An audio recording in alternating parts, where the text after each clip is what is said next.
On 14th of April 1994, two US Air Force F-15 fighters shot down two US Army Black Hawk helicopters over northern Iraq. 26 people died. They weren't enemy aircraft, but friendlies, operating inside the same broader task force, carrying coalition personnel on a humanitarian mission. This seems to defy all possibilities.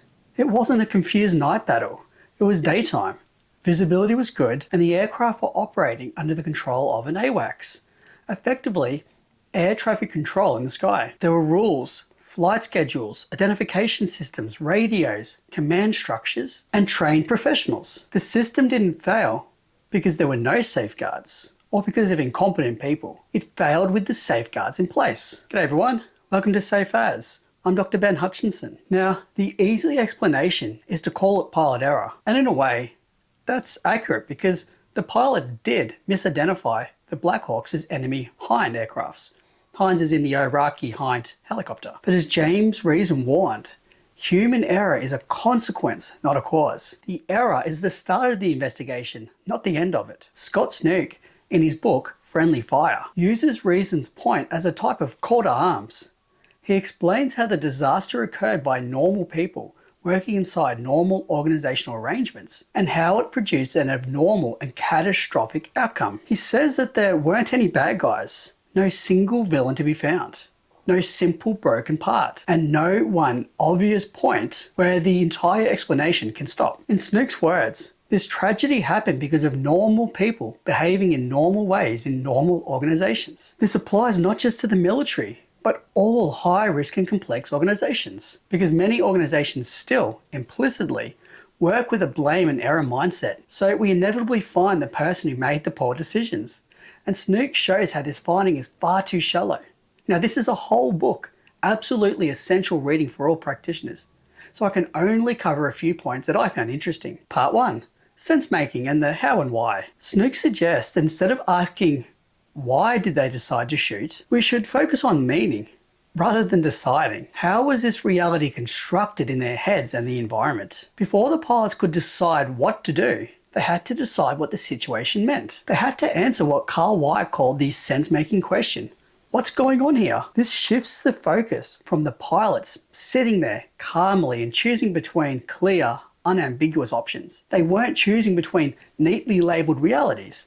They were interpreting partial, ambiguous, and fast-moving information. They had radar pings and radio info, but this didn't give them a clear, friendly, as in an ally, identification. They had radio calls from AWACS and a mission brief beforehand. And importantly, from all of this info, they had expectations about who should and who shouldn't be inside that area. They had a fleeting visual pass of the helicopter at high speed, and they had the pressure of operating in what they understood to be a combat environment. And noting, these F-15s were primarily suited for air-to-air combat with other fast-moving planes, not chasing down low-altitude, slow-moving helicopters. So instead of why did they decide to shoot, Snook frames it as how did two friendly Black Hawks become, in the pilots' minds, two enemy Hinds? The answer isn't that the pilots randomly imagined something, but rather the misidentification emerged at the intersection of three things: an ambiguous stimulus, a powerful set of expectations, as in they expected to see a Hind,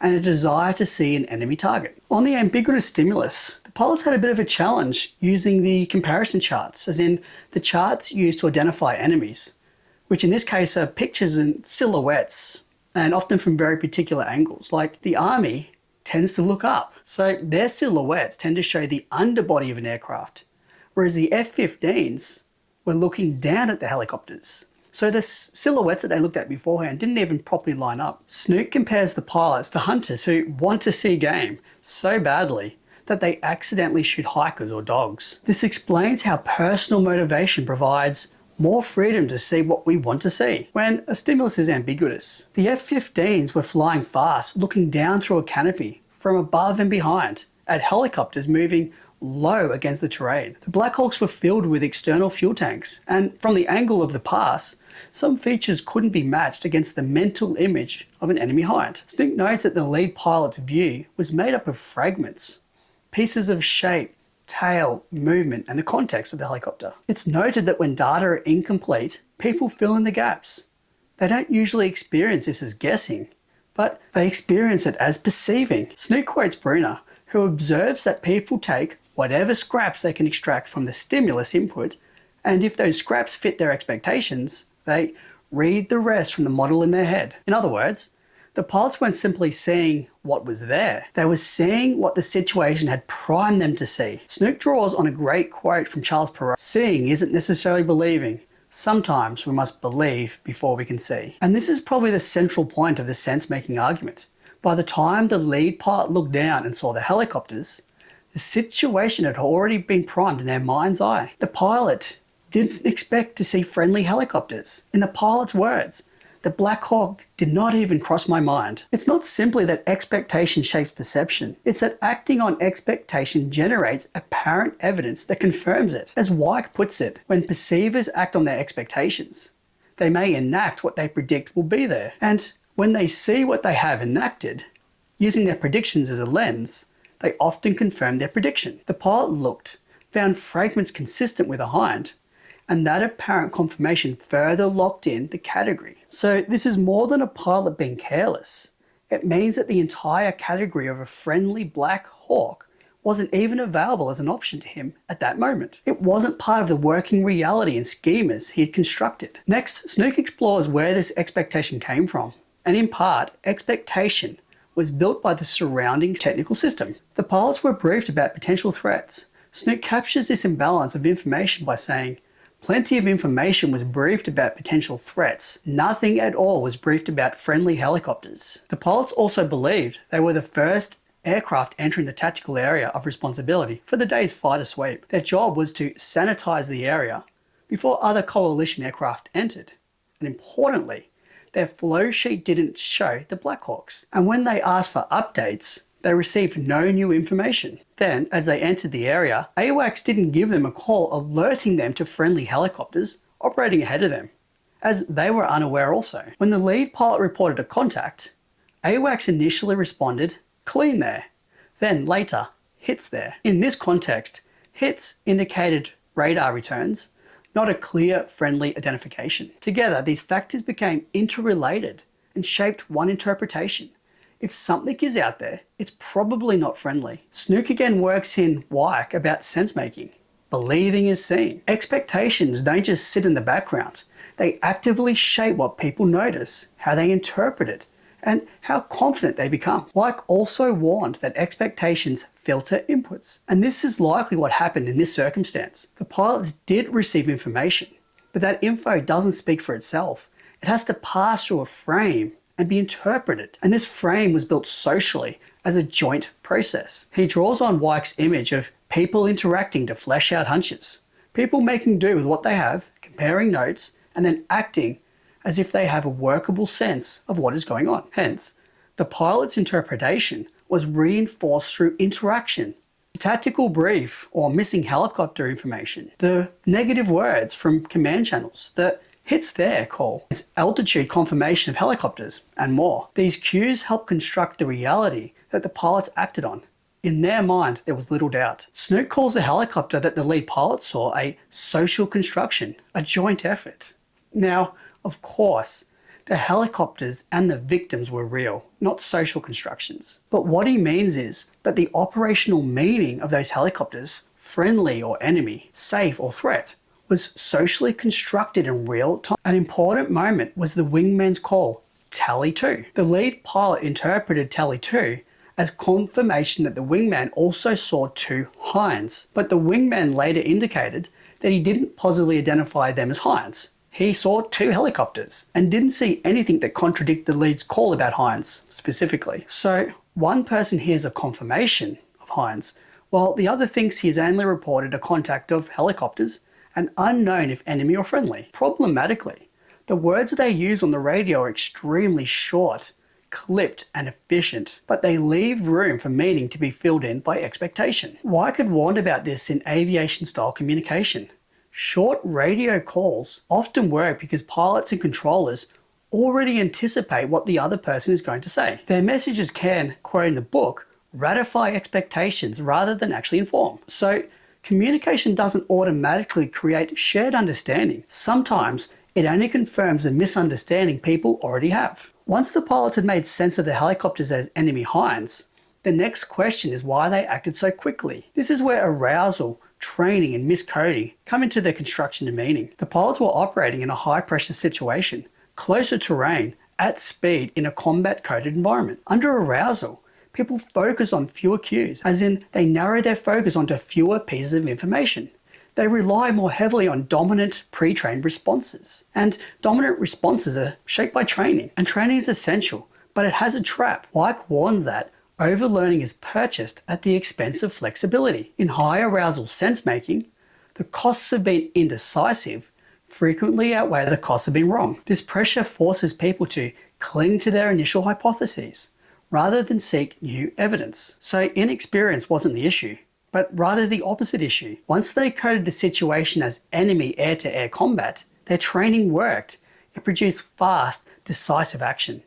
But it was created within the wrong mental frame. As White notes, during these sorts of pressures, sense-making becomes schema-driven rather than evidence-driven. People seek confirmation of their expectations. Indeed, as White has argued elsewhere, people are driven by plausibility over accuracy. So the final action looked like a decision to us in our armchairs, but by the time the decision arrived, the meaning had already been made.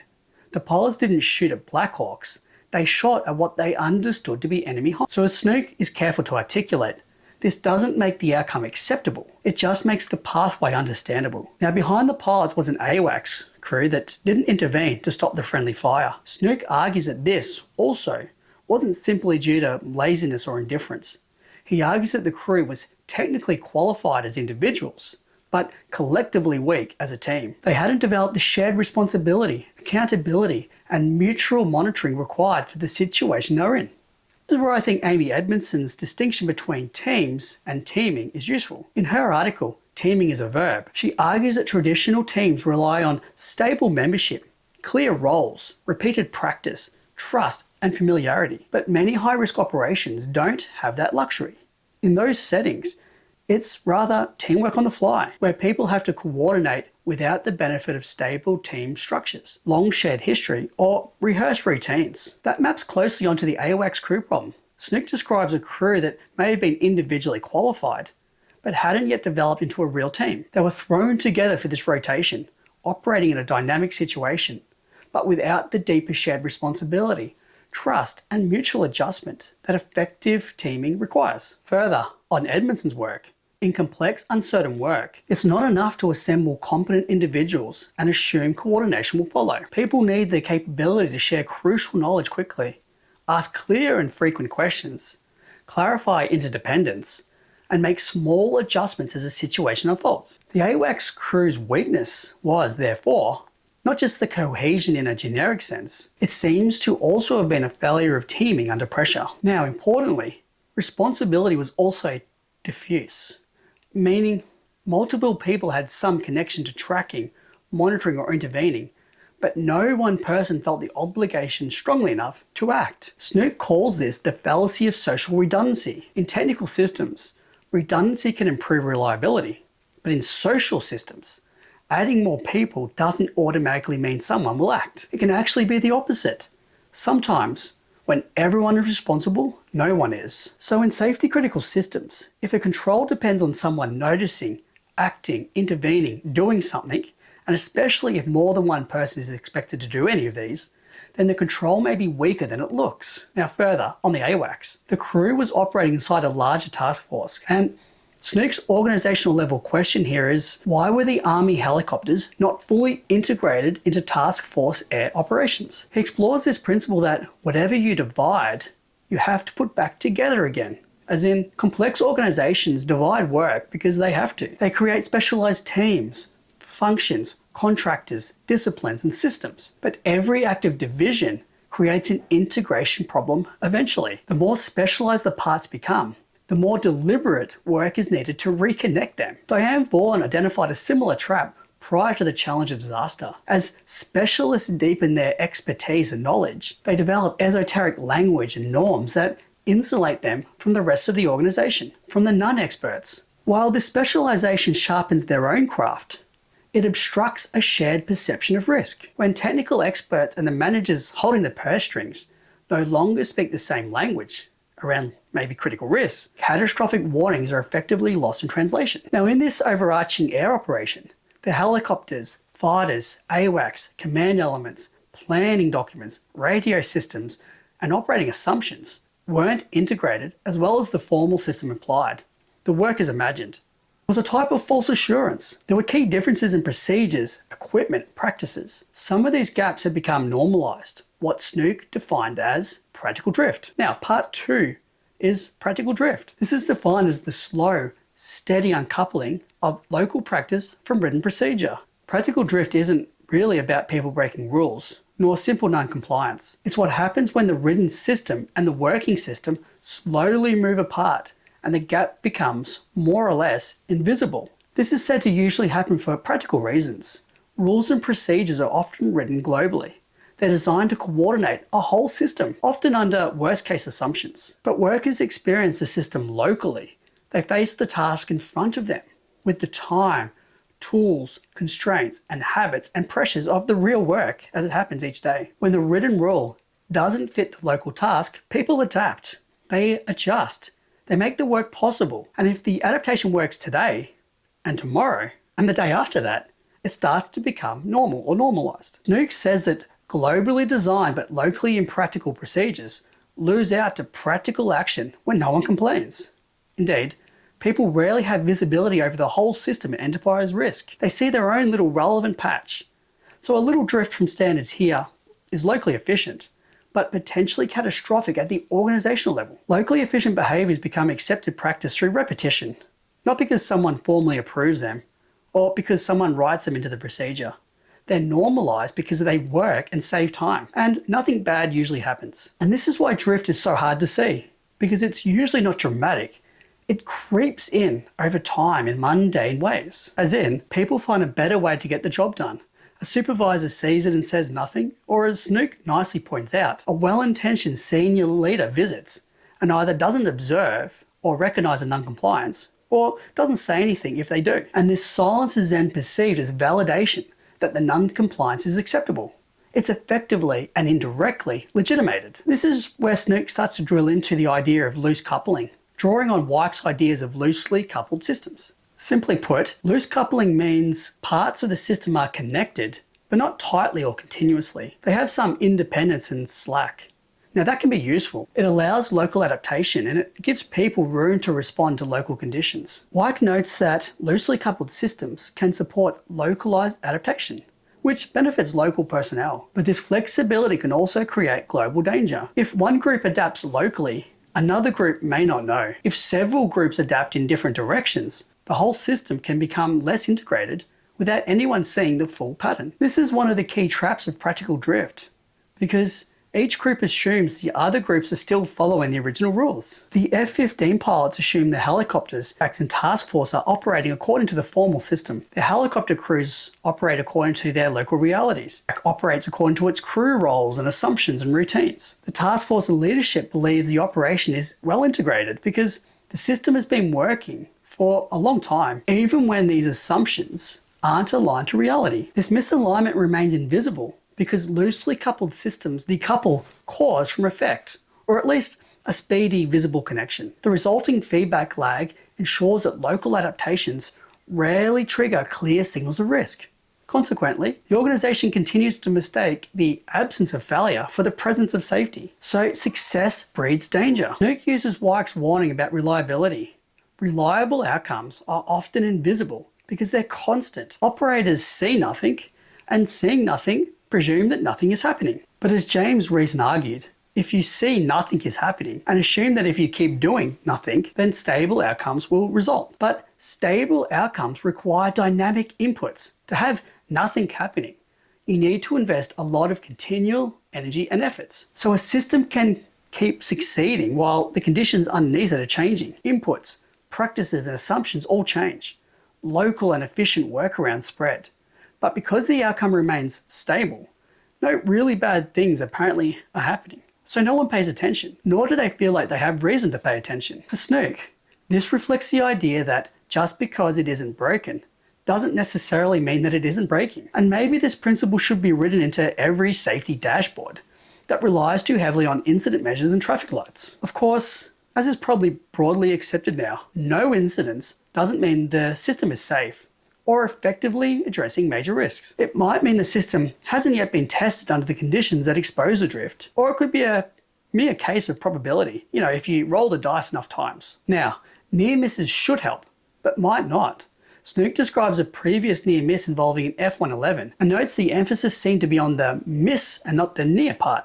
Nothing serious was learnt. Snook draws on James' reason here. The large random component in accident causation means that safe organisations can still have bad accidents and unsafe organisations can escape them for long periods. Bad luck can bring down the deserving, while good luck can protect the unworthy. The absence of a serious outcome from a near miss is therefore not evidence that the system is safe. It may simply be evidence of luck. Research from Dillon and Tinsley support this. Across a range of settings and occupations, people may interpret a near miss as two types. A resilient near miss, as in we just barely succeeded, but still succeeded, or a vulnerable near miss. Holy crap, we nearly died. One is seen as a success, as in a near miss, we just barely succeeded. The other, a near hit, we mostly failed. And in their work, learning mostly seems to result from the near hit, the vulnerable instance, where it's recognised how close to failure we were. And this is largely influenced by coupling the near hit to cues of immediate, imminent danger. Practical drift also challenges how leaders understand their own visibility. Snook discusses Westrom's fallacy of centrality. Because the leader don't know about it, it must not be happening. Or it must be happening the way I understand it. You might recognise this as some form of work as imagined versus work as done. Like makes the point about experts. Experts can overestimate the likelihood that they would know about a problem if it was really occurring. So for leadership, being active, experienced, and close to the work doesn't guarantee that you can see the drift. Sometimes expertise creates confidence that itself becomes a blind spot. Whenever a high-level leader visits a unit and makes no correction, the subordinates receive a powerful message.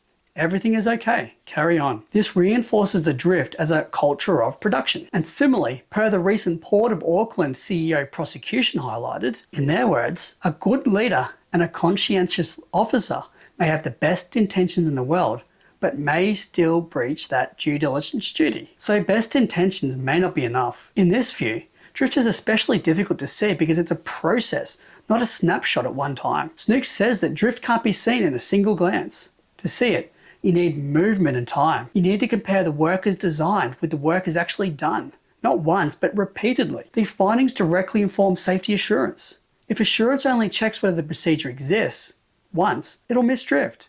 If audits only inspect documents, they'll miss drift. We'll also miss drift if leaders only ask whether there have been any incidents or if investigations stop at the last human action. To see drift, you really need to ask, how has practice changed over time? Where have local adaptations become normalised? Which rules no longer fit the work? Which groups are assuming that other groups are still following procedures that they themselves have quietly moved away from? Now, Snook doesn't condemn local adaptation. Actually, he later reframes the idea as a form of practical sailing. He writes that practical drift and practical sailing are two sides of the same coin. From the local perspective, adaptation may be sensible, skilled, and necessary. Again, from the perspective of those local operators, workers probably aren't drifting aimlessly. They're sailing, adjusting to the conditions, making trade-offs, managing constraints, and getting the job done in a way that seems locally sensible. But from this system perspective, many sensible local adaptations can create dangerous global misalignment. Snook draws on Vaughan's normalization of deviance,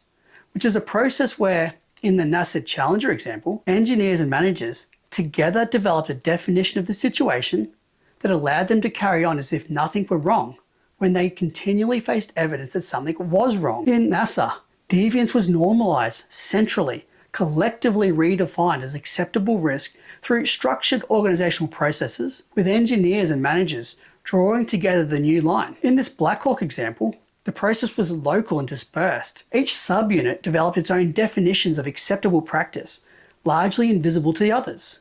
There was no shared redefinition, only parallel and silent divergence in different directions. So heavy-handed attempts to simply ban all workarounds is likely to fail, and to drive workarounds underground. Some research from Tucker 2014 suggests that nurses, for instance, experience an operational failure in their work that could prompt a workaround every 37 minutes, or 14% of their daily work time. So simply banning workarounds and adaptations outright is unrealistic and unhelpful. As for one, it doesn't address why the workaround exists. Workarounds are a source of intel about your system. They tell you where the procedure doesn't seem to fit the work. They show where people are having to adapt to make the system function. But well-meaning workers will always subvert globally established rules that don't make sense locally. But conversely, these are often the same make-it-happen people organizations rely on, especially when things aren't going wrong. We praise them for their adaptability. The practical challenge isn't to write endless procedures, of course, but to identify the few rules that really must be performed as expected, when expected, and keep rules to the minimum necessary and enforce them consistently. Importantly, if everything is critical, nothing is critical. Snook also reinforces the importance of integration. So remember his earlier remark that whatever you divide, you have to put back together again. Every organization divides work. Construction projects divide work between principal contractors, the subbies, designers, engineers, supervisors, etc. That division is necessary, but reintegration isn't automatic. So when we have weak integration controls, people can still be doing their own jobs competently while the system fails to perform jointly. So the pilots made sense of ambiguous information through expectations. The AWACS crew didn't intervene in part because responsibility was diffuse. The diffusion of responsibility and the team configuration was weak. The task force didn't fully integrate helicopter operations into the wider air operation. Local practices drifted away from written procedure. Each layer made sense in its own context, but together they created the conditions for catastrophe. If we only ask who made the final error, we miss the system that made the error likely. If we only check whether procedures exist, we miss where the practices drifted. If we only look at outcomes, we may miss the system while it's breaking. And if we assume that more people, more rules, and more safeguards automatically create safety, we can create the illusion of safety without the reality of integration. Reason put this tension most aptly. You cannot change the human condition, but you can change the conditions under which people work. That's where this tragedy should leave us. Not with a search for non-erring, perfect people, but with a search for better conditions. Conditions that make weak signals easier to notice, uncertainty easier to voice, responsibility clearer, critical rules fewer and more practicable, drift more visible, and the divided parts of the system better integrated. Snook tells the story that the critical safety gap isn't between good or bad people, competent versus incompetent, the bad apples. Rather, it's the gap between the system as imagined and the system as it's actually operating. If we're not actively looking for that gap, to understand it, to learn and improve, it might make itself known in the most catastrophic way possible. That's it on SafeAct. Please like, comment, subscribe, and link in the show notes to support the channel.